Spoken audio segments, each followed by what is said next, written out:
ለምሳሌ ዶሮ የኛ የኢትዮጵያን የሆነ የዶሮ ወጥ አሰራር ብናይ ዩዥዋሊ ዶሮ ማለት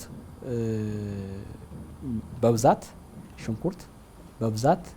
ዘይት የበዛበት አይደል ጨው በርበሬው በጣም የበዛበት እና ቅመሙ እጅግ በጣም ሪች የሆነ ወጥ ነው የሚሆነው ሶ እዚህ ላይ አንደኛ በሚሰራበት ሰዓት እነዛ ውስጥ ምግብ ውስጥ ማግኘት የሚገቡ ንጥረ ነገሮችን ጠብቆ የተዘጋጀ መሆን አለበት በጣም ሊሚትድ በሆነ ወይም እጅግ በጣም ያልበዛ ለአንዴ የኛ የዛ ዶሮ ኢቭን አዘገጃጀቱ እንግዲህ ለታዳሚው ወይም ቤታችን ውስጥ ለሚመጡት እንግዶቻችን በዓልን ለኛ እንደመጠየቅ ብለው የሚመጡ ሰዎች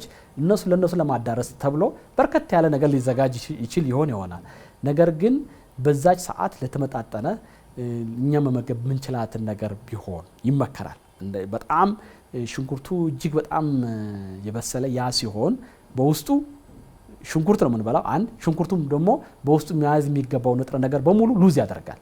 ዶሮውም በየጊዜው በሚማሰልበት ሰዓት እንደዛው ሉዝ ያደርጋል ከዛ በተጨማሪ ምንድነው ምን ተጠቀማቸው ዘይቶች አንደኛ ጤነኛ ላይ ሆኖ ይችላሉ ጤነኛም ቢሆኑም ረዘም ያለ ሰዓት ላይ በሚቆዩበት ሰዓት የራሳቸውን የሆነ እንትናቸውን ይቀይራሉ ባህሪያቸውን ይቀይራሉ ሶ እንደዚህ አይነት ነገሮችን ባይሆን